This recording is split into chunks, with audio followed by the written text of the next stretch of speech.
Hi, welcome back to Broken and Brilliant. I'm Carrie O'Toole with Carrie O'Toole Ministries, and I'm joined by my good friend Christy Johnson today. Hi, Christy. Hi, Carrie. How are you? I'm good. How are you doing? Wonderful. Good. I'm so excited to have Christy back. We actually did some podcasts together about 4 years ago and talked a little bit about her ministry, but I really wanted you all to hear Christy's story. She has an amazing, kind of heartbreaking, but victorious story. And we just ran into each other again at a conference last week in Nashville. And I thought we have got to get this story on camera. So thank you, Christy, for joining us to share this. Hey, you're welcome, Carrie. Thanks for having me back. You bet. Well, Christy, I don't know where you want to start with this story, but go back years. Go back years. You have just such an amazing story of forgiveness and redemption. And I'm just going to let you take off, and I may butt in here and there to ask some questions, but why don't you just start where you feel comfortable starting? Okay. Well, Carrie, you see this smile on my face? Yeah. I did not used to be like this. I used to be the most bitter, angry woman you ever met. Well, it didn't really start out that way until I got married. I didn't realize that I didn't know how to forgive, but I love what Anne Lamott says, that family is forgiveness school. Oh man, that's good. God uses people that we love, because people that we don't have an intimate emotional connection with, they really don't have the liberty to make us mad like people that we are intimate with. And I went into my marriage with a lot of expectations, and I thought my husband would be a good provider like my dad was. Now, my dad was emotionally detached. He wasn't the huggy, I love you kind of guy, but he was a good provider, and I assumed that my husband would be that way. And we get married, and he doesn't like to work. I mean, he has really bad allergies. He was allergic to work. Oh my gosh. And I found myself getting angrier and angrier every day, and that started so much conflict. And he had a couple of years sobriety when we were dating, but then soon after we got married, he started going back to drug use. And so all of these problems. So this is not just a work issue. There's also drugs. Right. Oh, yes. Yeah. He was a salesman, so he could con doctors out of any kind of pill he wanted, and he was really good at it. But wow. So I found myself getting angrier, and I was always yelling and screaming at him. And then I would start imagining things like, I deserve better than this. I deserve a man who's going to treat me right and honor me, take care of his family, and cherish me. And I started what I call having a mind affair, where I imagined a better husband. And the enemy waits for an opportune time. I didn't ever think I would have an affair, but one time I went out of town on a bank exam and away from my familiar environment. I go to the bar after work, and just like it happened on the Love Boat, the woman would sit down at the bar and order a drink, and then Mr. Handsome sits down right beside her. And that's exactly what happened. And, the enemy waits for an opportune time. He will leave us alone when we're strong. But Mr. Handsome sits right down. We start dancing, and after a few more cocktails, I wound up in bed with him. And the next morning, he didn't stay in my hotel room, but the next morning, I woke up and I looked in the mirror, Carrie. And after I popped some Advil in my mouth and some eye drops in my eye, I looked in the mirror and I smiled, because that anger was gone. That affair was like an anesthesia. It took away all the anger and bitterness, and I actually felt entitled. I felt like if my husband had treated me better, I wouldn't have done that. Like it was his fault. I didn't realize that I had any accountability for this at all. But what I didn't realize is that affair was like a temporary anesthesia that took away the pain, but it only lasted a couple of weeks. But now I had already set foot in the enemy's territory, and once you take one step into sin, the next step is a whole lot easier. And I found myself having a couple of one-night stands, and then I wound up in an affair with an old high school sweetheart. And it was weird because I had no conception or I didn't understand addiction at the time at all. But in my mind, I knew, and I even told him one day, I said, I feel like you're like a drug to me. Like I'll need increasing doses of you to get the same fix. And then someday, if I don't need you anymore, I'll just drop you like a hot potato. And he was so codependent, just like I was, that he didn't care. So we had this affair going on. And about this time, my husband and I started going to a church, and I got filled with the Holy Spirit. And started going to counseling. Yeah. And really my motive to go to counseling was just fix my husband and I'll be okay. Like, if you'll just fix him, then I will be fine. And most of the time it was just me and Pastor Dan in counseling. My husband didn't come very often. And one day I just told Pastor Dan that I was having an affair. And I don't think I told him because I was confessing or repenting. I told him, like, this is how bad my situation has gotten. If you'll just fix Bob, then I'll be okay. And he gave me the worst advice I'd ever heard. He said, Christy, not that I condone the confession of infidelity in every marriage situation because it's so painful for the spouse, but if you don't confess, you're never going to get free. I was like, that is not what I wanted to hear. I wanted you to fix him. And then one day my husband went to an individual session with Pastor Dan, and he had begun to have suspicions, and he asked Pastor Dan, is Christy having an affair? Pastor Dan did not defend me. He didn't say, oh, Christy would never do that. You're imagining things. But he didn't say anything. He just sat there. So silence can scream, Carrie. Yeah. So he knew, and he came home and confronted me, and it was the absolute worst day of my life because the only thing that brought me any temporary relief was now stripped away from me. It was actually the best day of my life because that was the day I did a face plant on the floor and cried out to God, like, I cannot do this. You've got to help me. And that's when Christy got to the end of Christy and finally was willing to ask God for help. And so I began what I call my recovery from relationship addiction that day. And God began little by little helping me navigate through changes and mainly learning how to forgive, because the only way we can learn how to forgive is to suffer an offense. If no one ever makes us mad, if our life is perfect and nobody ever irritates or aggravates us, we have no reason to forgive. Say that statement that you said again, the only way we learn how to forgive. We can't learn, the only way to learn how to forgive is to suffer an offense. Proverbs 19:11 says it's to our glory to overlook an offense.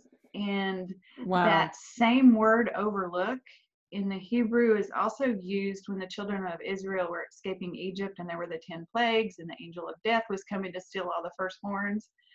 And the Hebrews plastered the blood of the lamb over the doorpost so that the angel of death would pass over. So that pass over is the same word as overlook an offense. And so I almost feel like when we overlook an offense, we're doing it from a position of strength, not weakness. And the death angel passes over us because literally the offenses were killing me. Like I was miserable. Not only emotionally bound up, but I had migraines all the time and backaches, and it was all a physical manifestation of this bitterness that was bound in my body. We're not designed for hate. Right. And so God took me on a journey over the next 8 years in my marriage of showing me how to forgive. I didn't know that's what he was doing, but I knew that if I had bailed, you know, by this time, my husband was popping 50 pills a weekend. And I mean, it was terrible. He was addicted to pornography and drugs, and our finances were just a total mess. We were separated once for a year, another time for a year and a half. And I just knew in my heart that God had not released me. And I think if I had bailed that marriage before God gave me permission to leave, that I would have wound up right in another bad situation because God wanted to complete the work that he started in me. Right. And Romans 5:3 says, rejoice when you go through suffering, because suffering produces something. It produces perseverance, and perseverance, character, and character, the hope that never disappoints. Yes. So many of us in my retreats that I do too, just, that's such a hard one. Rejoice in our sufferings. What? Yeah. It doesn't mean that we rejoice for the suffering. It means instead of focusing on, right, I didn't sign up for this, I don't have to deal with this, or this isn't fair, we instead say, God, your grace is sufficient for me. I'm more than a conqueror. So we don't focus on the suffering, we focus on God. And then in the midst of that, he shows us how to develop that perseverance in character so that we get to the hope that never disappoints. But that's so good. So in the middle of all of this offense, God was showing me how to forgive, and he was strengthening me from the inside out. He taught me how to set boundaries so that I could guard my heart. And I remember the first, I call them divine whispers. They're things that I don't hear God's audible voice, but I get this sense, this inner witness. The Bible says his spirit testifies with our spirit. And so I started, the very first thing that I ever heard the Lord say was I had filed a victim's protective order on my husband because he was starting to get physically abusive, and I didn't know how to be alone, Carrie. I had never been alone in my life. Weekends were for man hunting. All of my dating life, sitting at home on a Friday or Saturday was a crime in my book. It was like I had to go look for love because I needed approval and affirmation and affection, because I did not have my identity in Christ. I didn't even know what that looked like. And so, but here I was committed to doing things right this time. So the first weekend that I was alone, I actually spent the night with a friend of mine who is my sponsor in Al-Anon. And I had a 3-year-old. So, I'm a grown adult, but I did not know how to do alone. Yeah. And the next weekend I was like, I can't do this. This is ridiculous. I don't need a babysitter. And so I remember sitting on my couch asking the Lord, why am I like this? And I think God speaks when we're finally ready to listen. And I had not been there before. And the Lord said, Christy, you have sucked approval and affirmation and identity out of men because you never felt like you deserved what you really wanted. And so you always settled for less because you didn't know how much I love you. And he said, you've probably heard this before, but it just resonated through me. He said, Christy, there's nothing you can do that's so amazing that's going to make me love you anymore. So it stripped away this need to perform. And then he said, Christy, there's nothing so terrible that you can ever do that's going to make me love you any less. And so it removed this fear of failure. Like, I felt free to be Christy for the first time in my life. Like, it didn't matter what other people thought of me. I felt secure in his love. And that was the most profound experience I've ever felt. Yeah. But shortly after that, God speaks when he wants to speak. Sometimes we pray and pray and pray and we don't hear anything. But one day I don't know what I was doing, but I just saw this vision in my mind's eye of me standing on top of a mountain with Jesus, and then winding around the mountain and off into the distance as far as the eye could see was a single file line of women. And I said, what are those ladies doing? And the Lord said, those are the women you're going to help. And I was like, what, are you kidding me? Like, I couldn't help a flea right now. My confidence was so zero. And I didn't tell anyone that vision for at least 20 years, Carrie, because I felt so insignificant. Like Gideon, the big weenie who was hiding out in the wine press, and God called him a mighty warrior. And he's like, you talking to me, God? I could not erase that vision though. But I never dreamed that God was actually, God speaks long before we have the capacity to understand, because he's developing something in us. And that can mess with us so badly if we don't understand that, because we think it's going to happen, and then it looks like he's just messing with us. Right. And you don't, until somebody gives you that wisdom. And I'm hoping this maybe gave somebody that wisdom, that something that they have heard, it's still there. He's just Right. developing you into that person to be able to do whatever it was he showed you.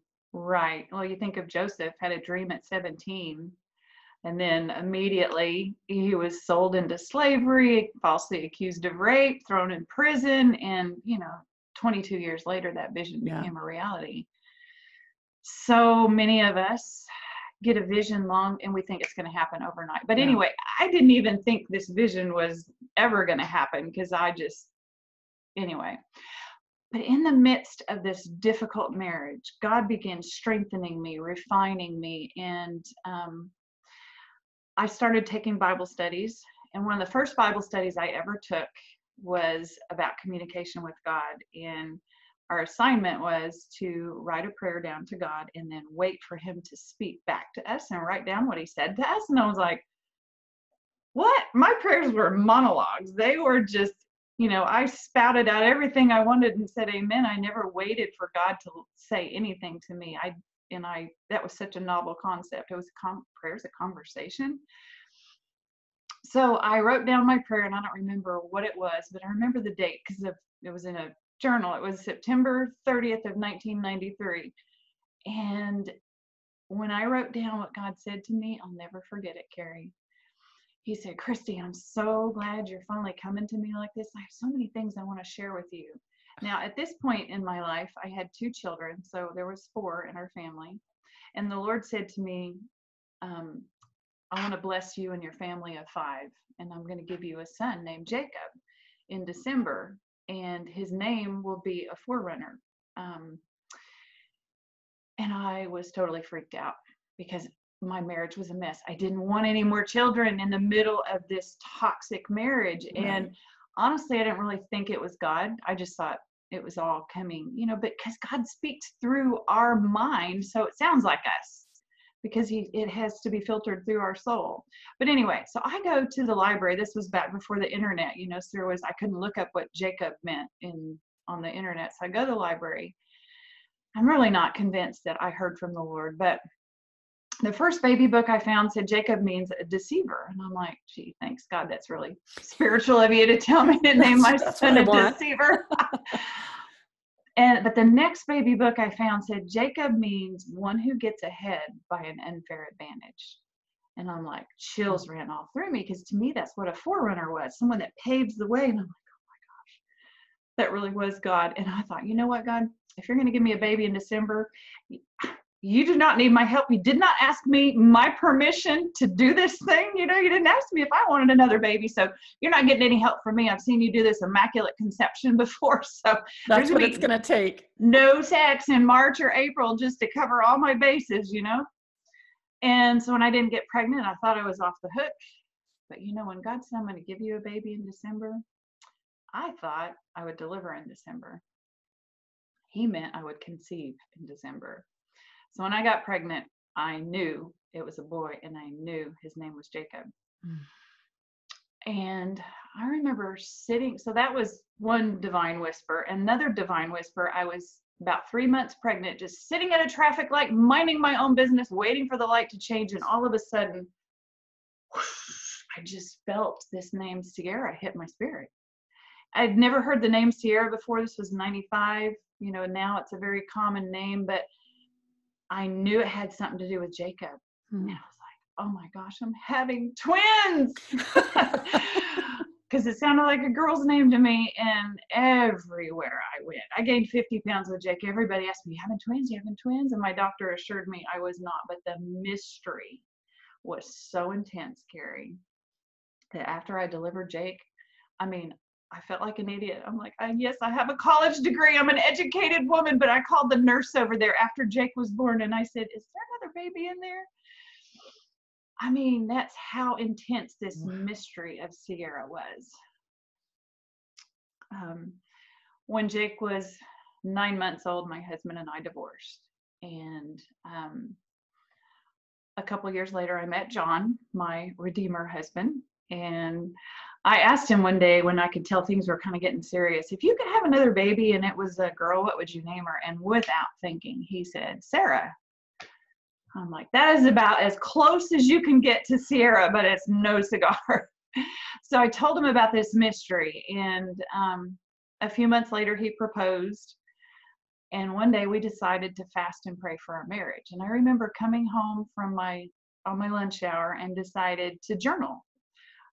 And mind you, I'm praying and fasting for my marriage, but God decided to speak to me about something else. And he said, Sierra means in the presence of God. And I was like, oh, that's pretty cool. But it wasn't any big aha moment. I just knew what it meant. So later on that night, I'm talking to John. I said, guess what, John? God told me what Sierra meant. And he goes, what? He told me too. In fact, I've never done this before, but I wrote it down in my journal. And I go, really? What did he tell you it meant? And he said, in God's presence. And so, Carrie, that's when I knew what it meant. It was like God was synchronizing my vision with my future husband, but I still didn't know why. Right. Until about 6 months later, June 13th of 1998, it was the weekend of my 20th high school reunion. My ex-husband had our 2 boys that weekend. My daughter begged to spend the night somewhere else that weekend, but we went to a picnic that morning near it's Lake Overholser in Oklahoma City, but we called it Lake Holder Closer because that's where we all went, parking in high school. But we had a picnic there, and that morning after the picnic, I come home and I toss my keys on the counter, and my answering machine was blinking, and there were 7 messages from Midwest City Regional Medical Center, and that's where my ex-husband lived.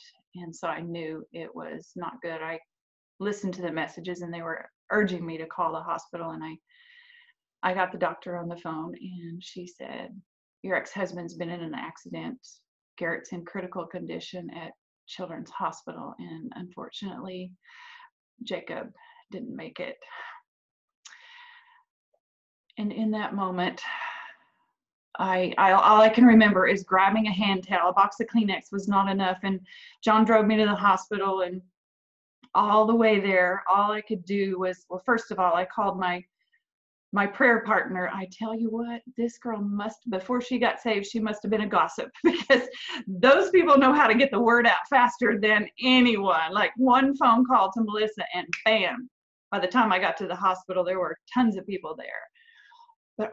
And then the next thing I did was pray for Garrett, because I had a prophetic word for Garrett. When he was 2 months old, a prophet named Kim Clement laid hands on him and said, Father, as I'm standing here today, I sense a great destiny on this child. This child he was to be born. Satan didn't want it, but God said, no, this child is mine for my purposes. And I thank you for the lungs that will speak forth the praises of the living God, and his life will change many lives. He'll be a prophet to the nation, and many lives will be changed because of him, and nothing shall in any way harm his life. And I'm screaming out this prayer, Carrie.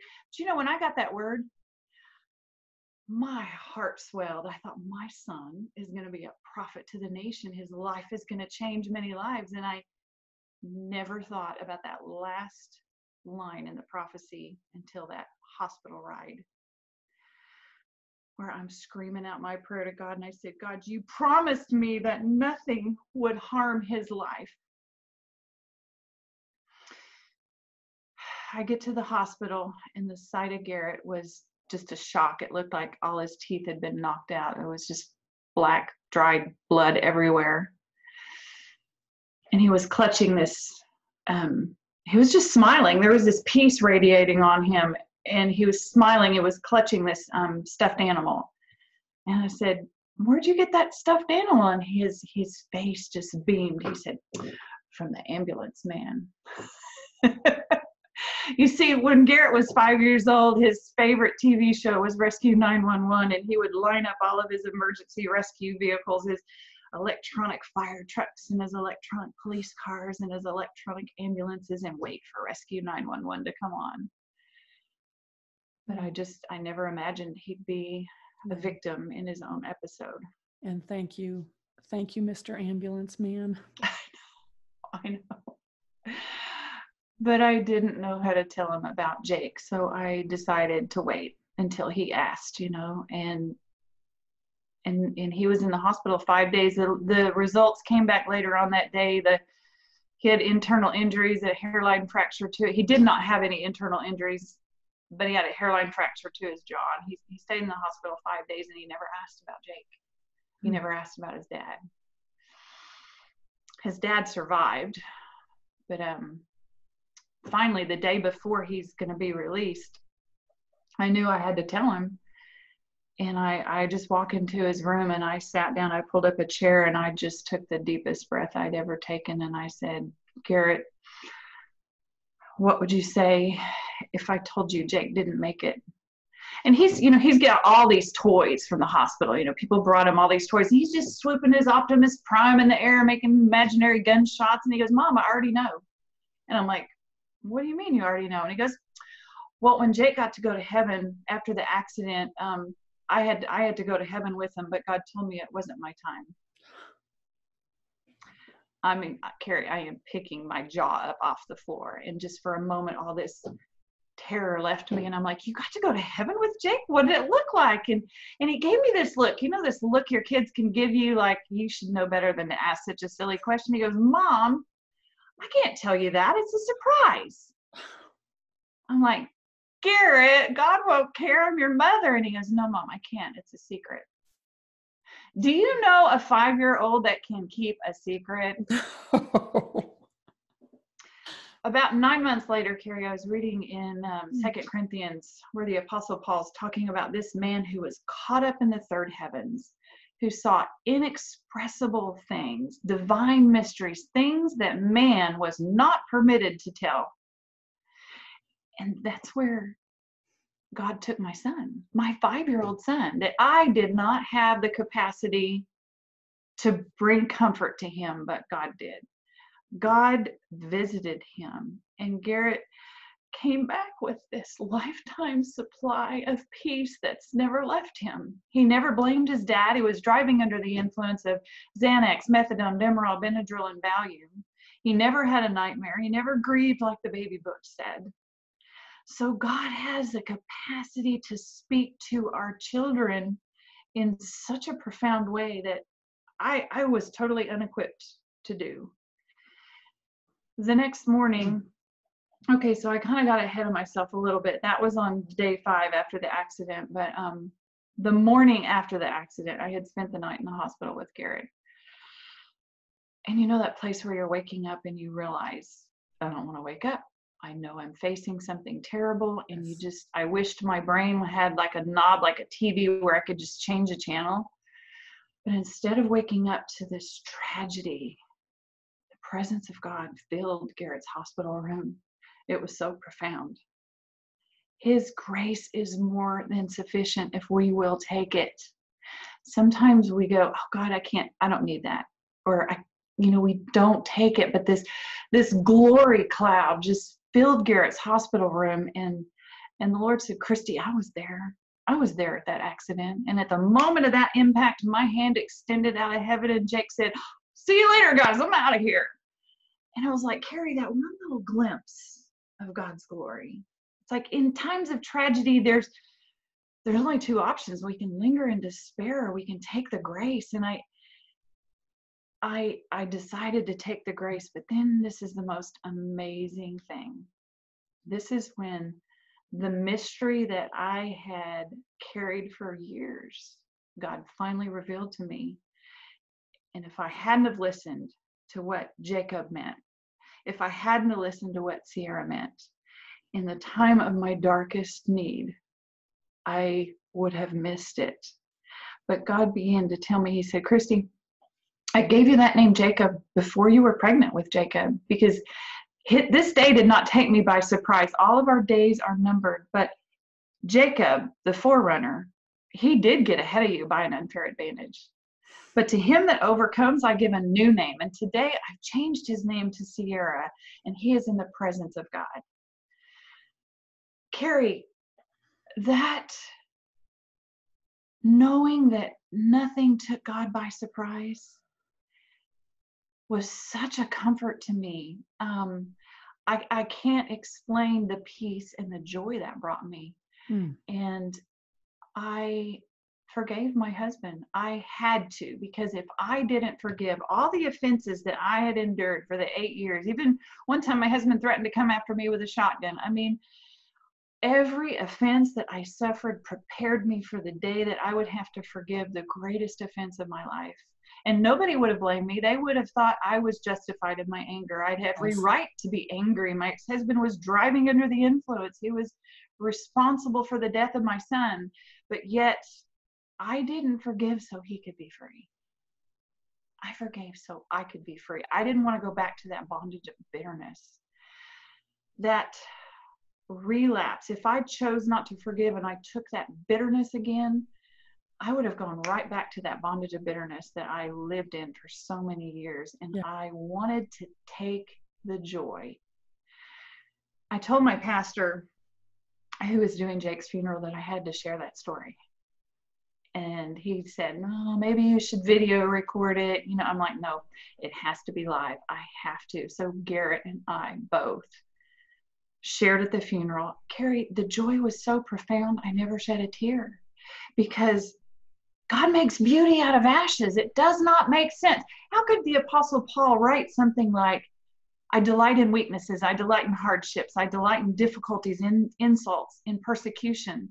Because when I'm weak, I'm strong. Like, if we take the grace, it's so much more powerful than the tragedy or the offense. And I had to trust that everything that happened to me was first filtered through God's hand. So his promise for me is that I was more than a conqueror. Garrett and I both spoke at Jake's funeral, and I understood my destiny the day God revealed to me Jacob and Sierra. Remember when I told you about the vision of me standing on a mountain with Jesus and I was going to help all these women?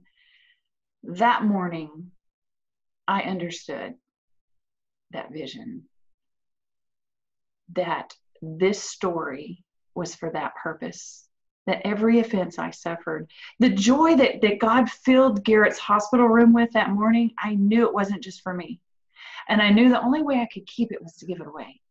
I never heard God say, I want you to speak or write, but that was the only tool I had in my tool belt. You know, I knew I had a message to share. And so it's just like the story of the woman with her husband had just died, with the widow and the oil in I think it's 1 Kings or 2 Kings 4, where her husband had died and she was ready to die. The prophet came to her and said, what do you have in your house? Nothing except this little bit of oil. I'm just going to make a loaf of bread and me and my sons are going to die. Instead, he said, go gather empty vessels and then close the door and pour the oil into the vessels. And the oil didn't stop flowing until she had nowhere else to pour it. And then he said, now go sell what you have and you and your sons will live. And I feel like through this story, the joy that God gave me, that I am supposed to go gather empty vessels, women that are broken and hurting and angry, that are in toxic relationships that don't know how to let go. I'm supposed to pour oil into these empty vessels, close the door behind me, minister to them, and I will not stop until there's no one else to minister to. Because in giving away, in sharing the joy that God's given me, that's how I'm replenished. And so that's why I'm so thankful for the opportunity to share this story, because if I couldn't share, I would still I'd be a grieving mother. Yes. Like, this is how I overcome. And so, can I just say something though, because there may be people listening to this story thinking, I could never go through what you went through. But here's what I also think. Grace, God gives us grace for what we personally need. And he doesn't give it to us until we need it. Yeah. So it's like manna. Grace is like manna. If we try to collect it ahead of time thinking, oh, I better gather all this grace because someday I might lose somebody. No. God's grace is given at the moment of need, and we can't look at somebody else's story and think, I could never do that. Well, you don't have to, because if God does call you to that story, then he will give you the grace you need, but he's not going to give it before. So we can't listen to someone else's story and think, I could never do that. And so I don't want anyone that's listening to think, to be consumed with fear or inadequacy. Like, Or thinking that you had something special that they couldn't have, so they'd never be able to make it, because it wasn't about what you had. right, It was about what right. he offered. Exactly. Exactly. All I did was receive it because I had struggled for so many years in my marriage. Our marriage lasted 10 years, but the first two were, when I was this angry, bitter woman. And I'm not saying the next 8 years I wasn't angry and bitter, but that's when I began my recovery out of relationship addiction. And yeah, it's such a process that God takes us through this healing journey. And he's so intent on finishing the work that he began in us. And so Yeah. Christy, you shared with me not too long ago, some things happened with your ex-husband. Yeah. But even before that, you shared before that you invited him to your family celebrations. Can you share about that? Yeah. Okay. So you killed your son. Well, I bet people are wondering, what were his injuries? Let me just answer that real quick. He spent a couple of weeks in the hospital recovering from his injuries, and then he went straight to the psychiatric hospital, spent a few weeks there, and he never recovered from his drug addiction. He was in and out of the psych ward many times, never worked after our divorce, really. He was on disability the rest of his life, just a wounded, broken man. Loved the Lord, but his addiction was so all-consuming that he struggled with depression. But anyway, okay, so after the accident, yes, I forgave him immediately because I wanted the grace. But honestly, Carrie, I wondered so many times, God, why didn't you take him? Why did you take my son and not take him? He was the guilty one. And, my kids still had to go see him. I had 2 other children that the judge did not take away his visitation rights. He never drove my kids anywhere again. So I took on the burden of transportation, and because he lived with his parents, he didn't drive. He was destitute, really.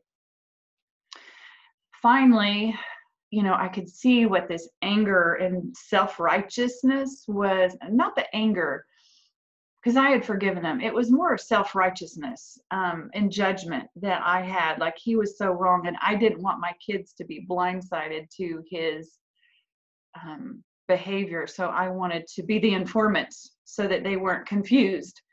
And what happened instead is it pushed my 5-year-old, who was, up until maybe he was 9 or so, it kind of pushed him wanting to be with his dad. And I remember one day him saying someday he wanted to go live with his dad, and I was like, over my dead body.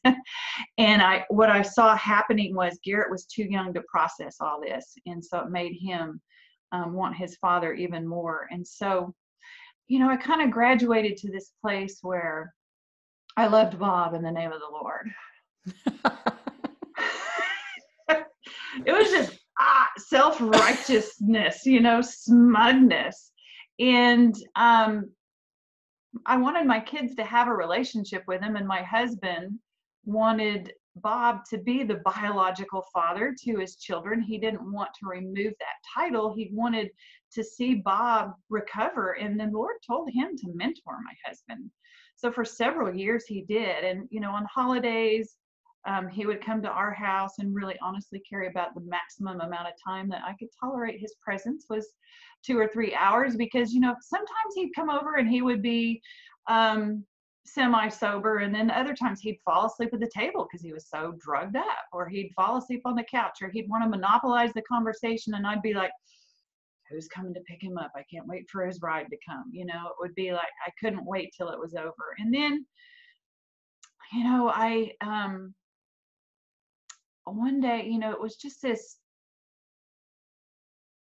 I remember, this went on for several years where I just loved him in the name of the Lord. And then about 6 or 7 years ago, I'm waking up in the morning and I just had this vision. I just opened my eyes. I mean, it was like a 5-second vision, but when God wants to show you something, It doesn't take him long at all. But I saw my ex-husband just running down the hallway, and he was restored and redeemed and joyful and sober and lost like 200 pounds, and he was just radiating, was running down the hallway, and he just took a dive bomb onto my bed, like not in a sexual way, but just like a best friend wanting to share something so amazing. And he just folded his arms and looked over at me, and a smile bigger than Rhode Island spread over his face. And that was the end of the vision. The Lord said, Christy, that's how I see Bob. I don't see him addicted and bound. I don't see him depressed and in despair. I see him redeemed and restored. And Carrie, it wasn't my vision. It was like that vision changed the way I saw Bob. I didn't have to manufacture grace for him anymore. I saw him on the other side of his problem. And it changed the way I treated him. Like, he'd come over for the holidays, and I was genuinely excited to see that vision come to pass. And he would call me. I was his only friend, basically. He had destroyed every relationship he had with his family. His brother and him, he lived with his brother for a while after his parents both passed away. And him and his brother had 3 boys. 2 of them died of drug overdoses. The first one that died had just joined the Army, and so he got a $500,000 life benefit. And guess what he spent it on? Drugs. Oxycontin. And so Bob and his brother just spent their days high. One day they were on their way to a methadone clinic after all the money ran out. Can you imagine spending $500,000 on Oxycontin? Years later, on their way to a methadone clinic, Tony, his brother, was driving, hit another car, killed the other driver. Tony died later that day of his injuries, and Bob spent 4 months in the hospital. Even though he had a sister left and nieces and nephews, they all wanted me to deliver the news to him. And I knew the way I delivered the news would be contagious. And I mean, if I had gone in there just like devastated, it was going to spiral him further. And I went in there, and my husband and I went in. I just held his hand, and I told him the news with grace. And you know what he started doing? He started singing a hymn. I could not believe it. But anyway, I digress. I told you all that just to tell you how much addiction has affected his family. In fact, 2 days ago, our niece committed suicide with a drug overdose. Now, that's not been confirmed yet, but the morning, in the AM, she posted a video about suicide. So I'm just assuming that she took her life. But addiction is such an ugly thing. But anyway, okay, so back to Bob would call me. I was his only friend. And I would minister God's truth to him, and he would, get out of that funk. And but there was no foundation. It was like scattering seed on the ground. The birds just came and picked it up. It didn't take root. But I kept waiting for that vision to come to pass, because I kept waiting to see him totally redeem. That vision was so real to me. And it's funny, when my kids, when he came over for the holidays, they were like, "What's Mom? She's being really nice to Dad." They could tell it was authentic nice, not manufactured tolerance, Right. And I kept waiting for that vision to come to pass. Last year, on my birthday is October 19th, my daughter and my husband and I were going to go look at some parade of homes the day after my birthday. And so she comes over to the house, and she lays her purse on the counter, and she goes, "Mom, I got something to tell you. I didn't want to tell you yesterday and ruin your birthday." And I go, "What is it?" She goes, "Bob passed away yesterday."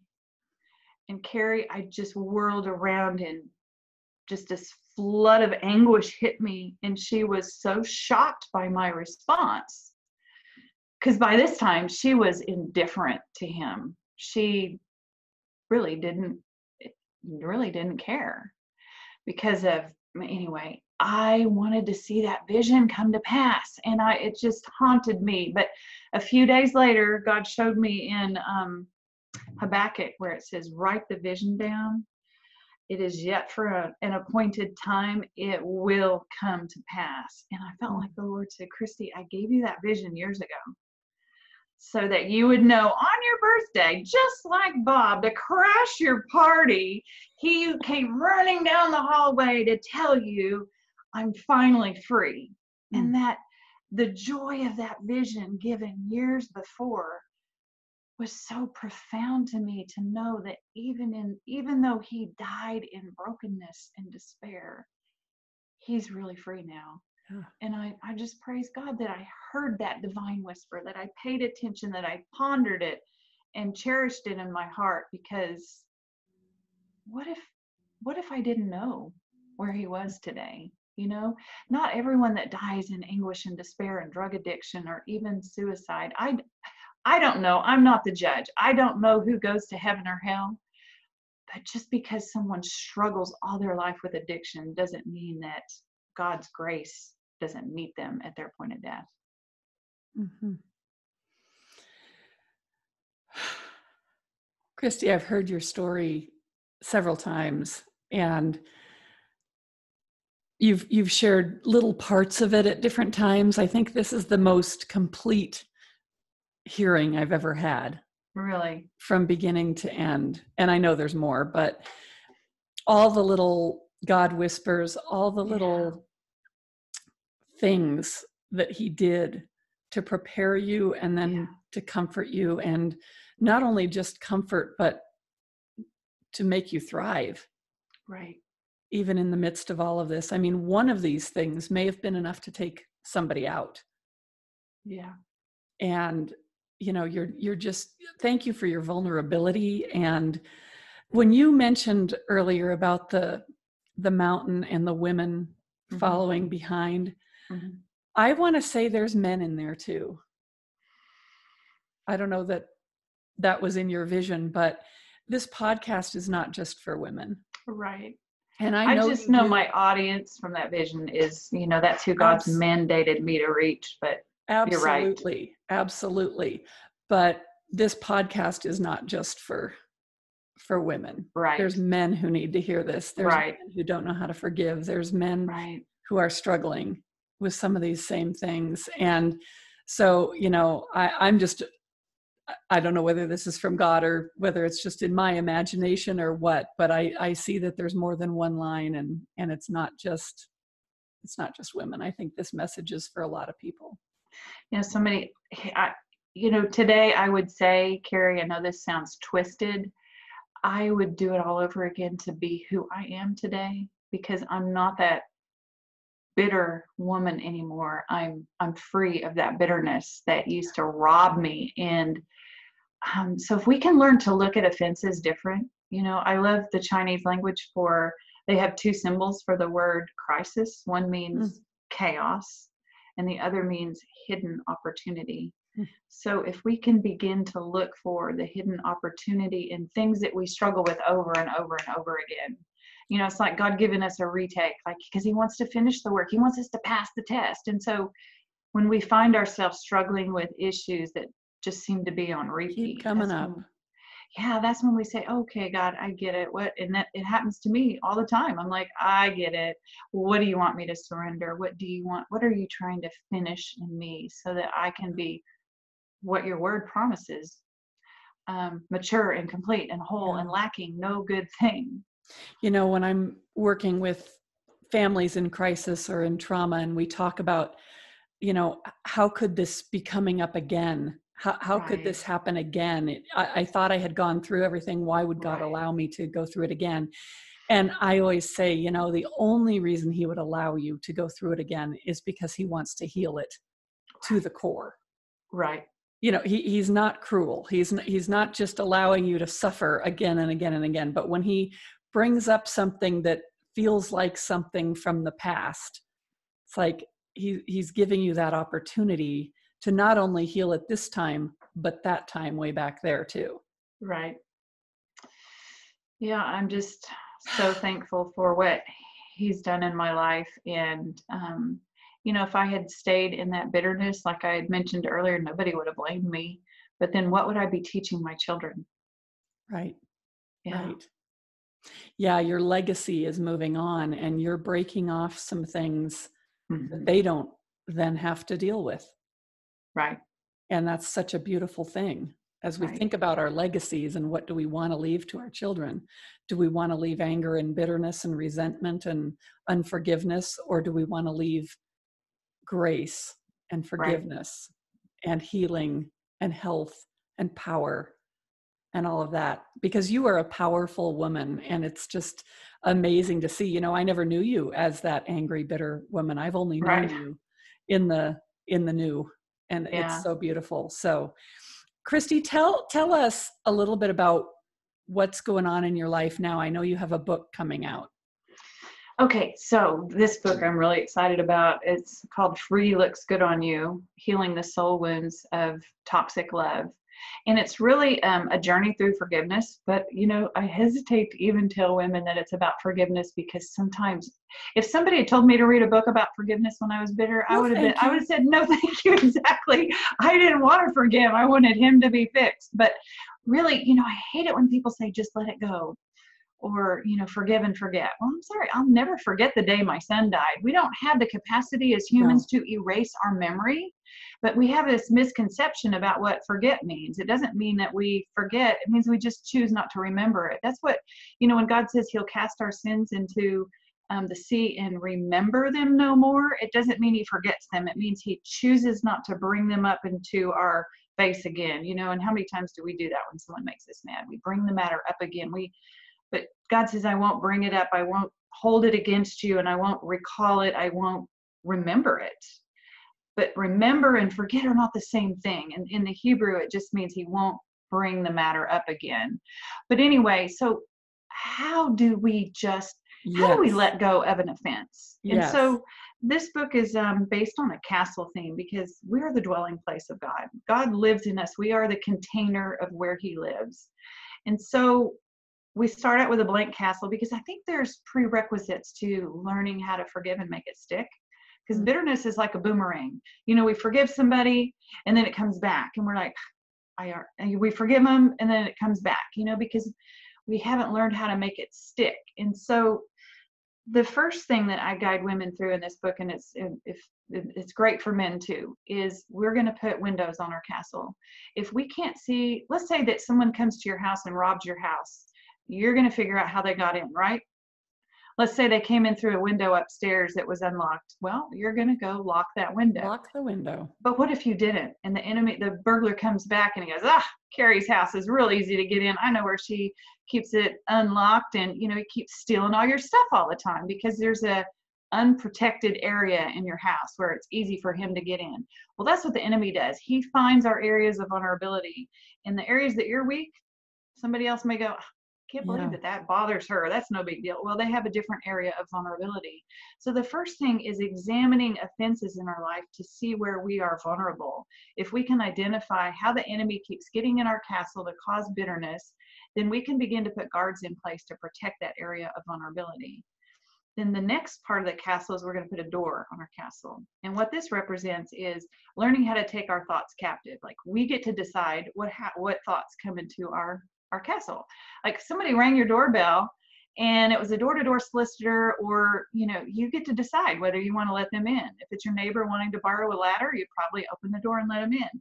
But not every thought that presents itself to our mind, we don't have to accept it. We get to decide what thoughts we want to meditate on and which ones we're going to kick out. Years ago, Christy, I remember the first time somebody told me I had a choice over what I thought. Yeah. That was so foreign to me. Right. I thought, well, I have these thoughts, they're in my head, so I have to think them.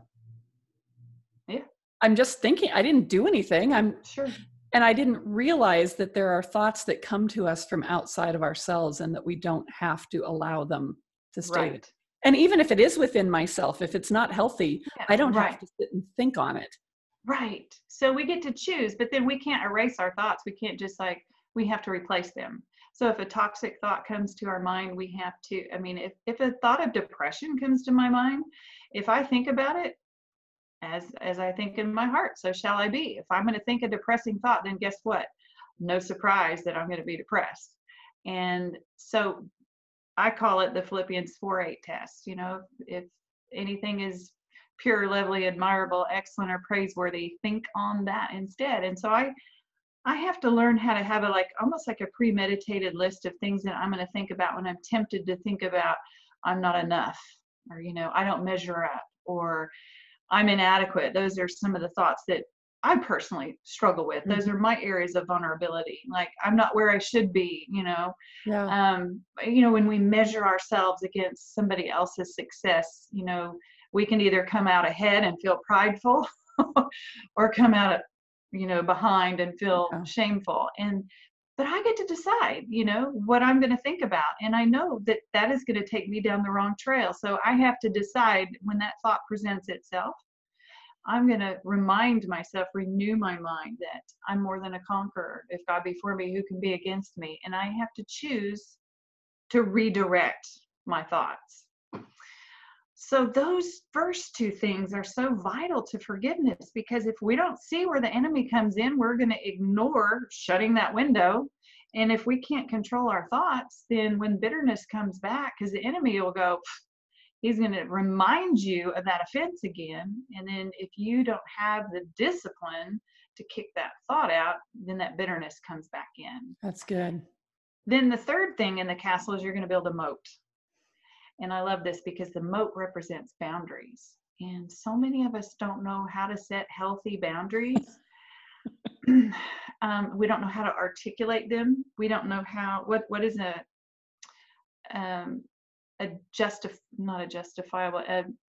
adequate response when somebody violates a boundary. We don't set a repercussion to punish the other person. We do it to protect ourselves so that they're not invading our castle. So we have to manage our castle. Sometimes we allow so many offenses in because of our lack of boundaries. So those are what I call like the first three prerequisites. Those that are awesome. Really set us in a place where forgiveness will stick. Then the next step is to put a chandelier in our castle, which represents the light of the Holy Spirit, and allowing him to speak to us and hear his voice and treasure those things in our heart. And then we add buttresses, which are kind of like stabilizers to our foundation. That those are scripture truths that really talk. There's so many scriptures about what bitterness does to us. And the flip side is forgiveness. Like, bitterness is rotten to our bones. Well, if bitterness is rotten to our bones, then forgiveness must strengthen our health, Oh, wow. So there's a lot of scriptures that really contrast bitterness and forgiveness. Then the sixth thing is to build a watchtower. And Carrie, when I was creating the content for this chapter, I just immediately felt like the Lord said, Habakkuk is your scripture. And I'm like, oh, I already know what that is. Write the vision down, make it plain on tablets. But the scripture right before that says, I will climb up to my watchtower and see what the Lord is doing. And this is the whole progression of the forgiveness journey, is getting women and men to be able to climb up to their watchtower and see things from God's perspective, like Joseph did. Joseph, when his brothers finally came to him begging for bread and he revealed himself, he said, don't blame yourself for sending me here. God sent me here ahead of you for the saving of many lives. He did not see his offense from a ground level, from his circumstances. He saw things from God's perspective, from a higher point of view, that God allowed that journey for the saving of many lives. And if we can begin to see things from God's perspective, then offense has no power over us. And so that's the basic rundown of, I want to be able to bring women to that place where they can hear God's voice for them personally and release their offense from that position of strength, not weakness. That's so fabulous. And I know your book's coming out soon. When is it going to be out? I don't have an exact release date yet. I'm waiting on my foreword to be finished and the interior layout. It will hopefully be this year sometime. Awesome. Well, and this, I don't know when exactly this podcast is coming out, but it's probably going to be soon. I mean, similar to when your book comes Sure. out. So where can people find you and find your resources? They can go to my website, christyjohnson.org. I'm sorry, I almost said .com. I don't know why. I guess sleep deprivation. I know. You know, when we were talking before we came on the air, and both of us are exhausted today. I know. Both of us came on saying, "Oh man, you know, God's strength needs to show up because we're both feeling pretty weak today." So this is what that looks like. And so Yeah, I know. a little, but anyway, go ahead. Say it again. ChristyJohnson.org, and I spell my name like Christ with a Y, Christy, and I just say that because there's like 20 different ways to spell Christy. But so I have some free resources on my website, and if they want to find out when the book comes out, the easiest way to stay connected would be just to subscribe and get one of my free ebooks, or they can go to Amazon and find me there. My other book, Love Junkies, 7 Steps for Breaking the Toxic Relationship Cycle, is there. Or they can go to YouVersion and download the free YouVersion plan for Love Junkies. And oh, fabulous. Soon I'll have one for Free Looks Good on You as well. That's awesome. Christy, I just can't thank you enough. I mean, as we're sitting here and as I listened to your story, I kept thinking of person after person after person who I want to send this to. And I know there's so many who can benefit, people who have lost, people who have had so many offenses, people who life has been so unfair, you know, and to be able to have somebody walk you through how to get out of it, you know, because the Holy Spirit walked you through. So now you can walk others through. Right.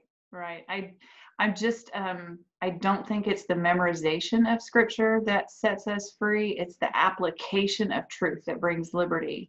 So if I can show women the steps to forgiveness, then, you know, we can't just memorize truth because it has to invade our soul. Like it's the how-to that evades so many of us. Everyone knows we're supposed to forgive. You don't have to be a Christian to know that. But it's the how-to that I've never seen anyone show me. How do I do this? Yeah. Well, thank you for writing it. And I just think of your name. I don't know what Christy means, but your son, Jacob, a forerunner, you know, and you are a forerunner here too. So I feel like he passed me the baton when he passed away. You're taking after him and going in his footsteps, which is pretty amazing. So. Wow, I never thought about it that way. Thank you. That's really cool. Yeah.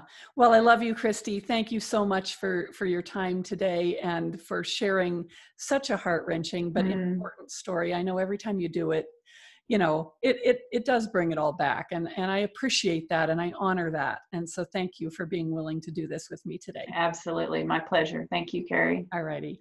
And for the rest of you here watching, thank you so much for joining us. And we'll see you next time here back on Broken and Brilliant.